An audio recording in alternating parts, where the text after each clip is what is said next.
அனைத்து விவசாய பெருமக்களுக்கும் வணக்கம். நான் உங்கள் அக்ரி பிரவீனா. இன்னைக்கு நம்ம விவசாய ஆலோசனையில் ஒரு விவசாயி அவரோட தட்டப்பயிர் செடியை வீடியோ எடுத்து போட்டிருந்தாரு. அதுல என்ன பாதிப்பு இருக்குன்னு பாத்தீங்க அப்படின்னா சாருஞ்சும் பூச்சிகள் தான்.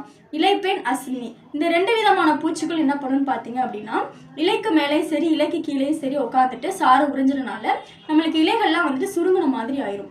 அது மட்டும் இல்ல, அவரோட வயல்ல பாத்தீங்கன்னா அந்த இலைகள்ல அங்கங்க ஓட்டையா இருந்துச்சு.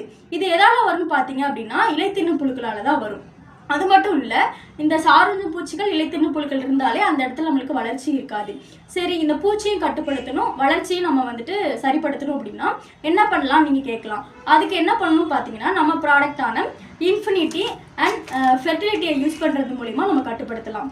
இதுல இயற்கை பூச்சிக்கொல்லி கூட்டமைப்பு 5 வகை நுண்ணீர்கள் இருக்கு. இது இயற்கை உர கூட்டமைப்பு. இதுல 6 வகை நுண்ணீர்கள் 7 சத்துக்களை கொடுக்கும். நீங்க இது ரெண்டையுமே சேர்த்தே பயன்படுத்தலாம். எப்படி பயன்படுத்தணும்னு கேட்டீங்க அப்படின்னா 3 டோஸ் கொடுக்கணும். ஃபர்ஸ்ட் ஒரு ஸ்ப்ரே, அடுத்து 2 வேர் சிகிச்சை மூலமா கொடுக்கணும். இது ஒரு பாக்கெட் 250 கிராம். ஒரு ஏக்கருக்கு ஒரு பாக்கெட் போதுமானது. நம்ம தேவையான அளவு தண்ணியில 3 நாள் ஊற வச்சு ஃபர்ஸ்ட் ஒரு ஸ்ப்ரே, அடுத்து 2 வேர் சிகிச்சை கொடுக்கறது மூலியமா நம்ம சாருஞ்சும் பூச்சிகள், இலை தின்னும் புழுக்கள், நூறு புழுக்கள், வண்டுகள் அனைத்தையுமே கண்ட்ரோல் படுத்தலாம். நம்ம இது கொடுக்கறது மூலியமா நம்ம செடியோட வளர்ச்சியுமே சரிப்படுத்திடலாம். எனவே அனைத்து விவசாயிகளும் இன்ஃபினிட்டி அண்ட் ஃபெர்டிலிட்டி யூஸ் பண்றது மூலியமா அதிக லாபம் பெறுமாறு தாழ்மையுடன் கேட்டுக்கொள்கிறேன். நன்றி, வணக்கம். தொடர்புக்கு 8807494699.